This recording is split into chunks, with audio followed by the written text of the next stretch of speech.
Olá, bonito e bonita! Tudo bem com vocês? Sou a professora Luana Ensen de Língua Portuguesa, mais conhecida como Luana Maravilha.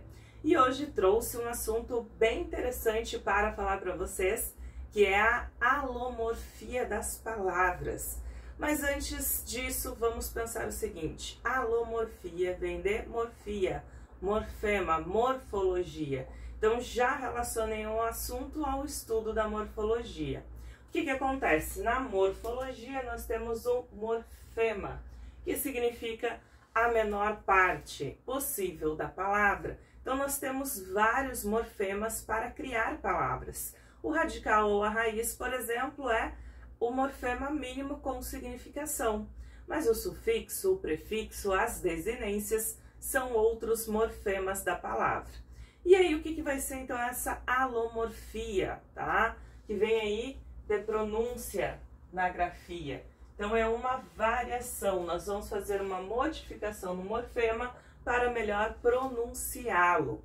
E aí, olha que interessante. Diferentes morfemas podem sofrer uma alomorfia.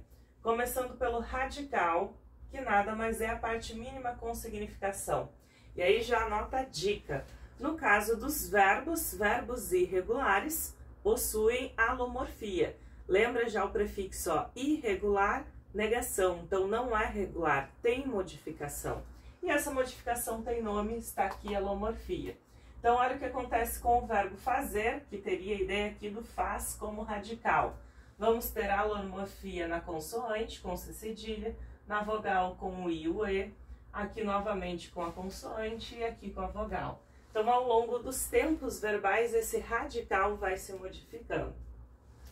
E olha que bacana, os nossos afixos, tá?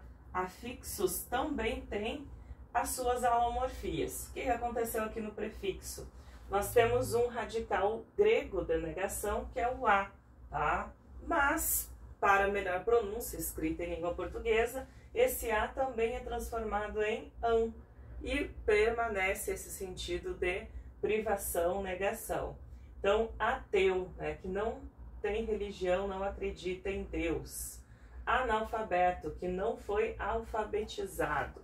Então, tanto A como AN permanece com a mesma significação. A alomorfia em si é o acréscimo do N.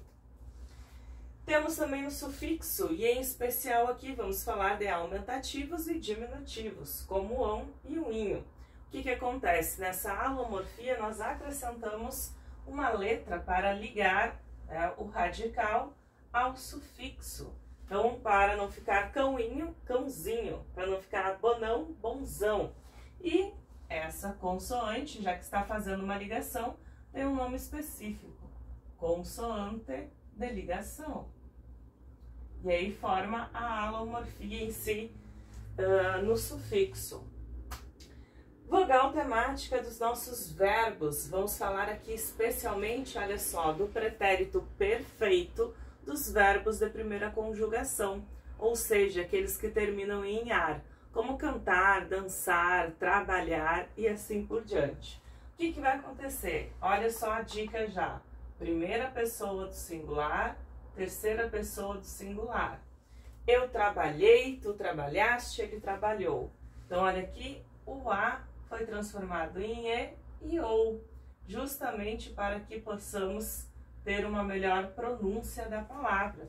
Senão ficaria eu trabalhai, ele trabalhau. Estranho, né? Então, vogal temática alomórfica. Professora, mas o que é mesmo essa letrinha que sobra aí, esse I e esse U? Vamos lá.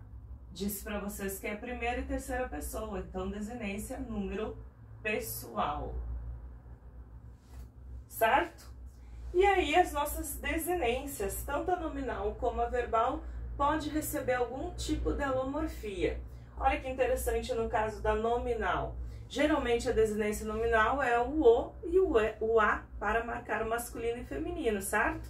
Mas nem todas as palavras terão esse O ou esse A. Então, olha o que acontece aqui. Eu tenho avô e eu tenho avó. A escrita é a mesma. O que mudou? Acento gráfico. Então, a acentuação gráfica barra tônica, tá? É a própria alomorfia. é o que diz masculino e feminino. Então, acento agudo representa o feminino, som aberto, avó. E o acento circunflexo, som fechado, avô, representa o masculino. E por fim, as nossas desinências verbais. Vai ocorrer, por exemplo, tá, com a troca do A pelo E, por questões, volta lá, de pronúncia. Então, eu cantava, tu cantavas, ele cantava, nós cantávamos, vós cantáveis. Então, no E, no vós, tem essa necessidade de trocar pelo E, certo? Então, olha só que bacana a transformação na língua portuguesa. E isso agora vocês sabem que tem um nome, alomorfia. Ficou com dúvidas? Tem outro assunto interessante aí que gostaria de ver por aqui? Então já deixa nos comentários e ativa o sininho para receber as minhas dicas. Beijo para vocês!